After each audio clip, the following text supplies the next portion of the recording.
राणा सांगा को लेकर सपा राज्यसभा सांसद के बयान को लेकर विवाद गहराता जा रहा है। जगह जगह प्रदर्शन हो रहे हैं। बदायूं में भी क्षेत्रीय महासभा समेत कई संगठनों ने शहर के महाराणा प्रताप चौक पर प्रदर्शन किया और जमकर नारेबाजी की। क्षेत्रीय महासभा समेत कई संगठनों के लोग शहर के महाराणा प्रताप चौक पर जमा हुए और सपा सांसद रामजी लाल सुमन और सपा प्रमुख के खिलाफ प्रदर्शन किया और जमकर नारेबाजी की। प्रदर्शनकारियों की मांग थी कि राज्यसभा से रामजी लाल सुमन की सदस्यता समाप्त होनी चाहिए और सपा उनके बयान के साथ खड़ी है तो पार्टी का रजिस्ट्रेशन निरस्त होना चाहिए। अगर कार्रवाई नहीं होती है तो आगरा जैसी घटनाओं की पुनरावृत्ति पूरे प्रदेश और देश में होने की संभावना से इनकार नहीं किया जा सकता।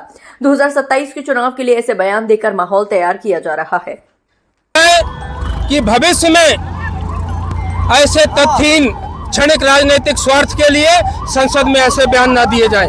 लेकिन दुर्भाग्य का विषय है कि इस बयान को राज्यसभा की कार्यवाही से भी नहीं निकाला गया। जिस पार्टी का वो सांसद है वो पार्टी भी उसके साथ में खड़ी है। रामजी लाल सुमन की आज ऐसा बयान देने की संसद में हिम्मत क्यों हुई? लोकसभा चुनाव से पहले राष्ट्रीय जनता दल के एक सांसद मनोज झा ने ठाकुर समाज को टारगेट किया था। ठाकुर का कुआं एक कविता राज्यसभा में उसने पढ़ी थी। ठाकुर का अपमान हुआ और राज्यसभा में वो कविता हास्य का विषय बनकर रह गई। उस पर कोई कार्रवाई नहीं हुई। देश के सबसे बड़े समाज ने इसको लेकर देश भर में प्रतिक्रिया दी, लेकिन जो देश का नेतृत्व है उसने उसे गंभीरता से नहीं लिया। अगर मनोज झा के विरुद्ध कार्रवाई होती तो आज रामजी लाल सुमन भी ये दुस्साहस नहीं करता। एक सवाल ये है,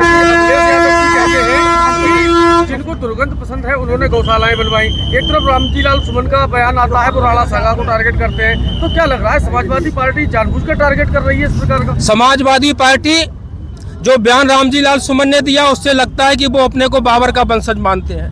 अगर उन्होंने बाबरनामा पढ़ लिया होता जो बाबर ने लिखा है, बाबरनामा में बाबर ने राणा सांगा की जो बहादुरी के गाथाएं लिखी हैं उनका उसको ज्ञान नहीं। उसने अबुल फजल का लिखा हुआ अकबरनामा पढ़ लिया होता, वो भी बाबर का वंशज है, जिसमें राणा सांगा, इब्राहिम लोदी, राणा सांगा और बाबर की लड़ाइयों का वर्णन है।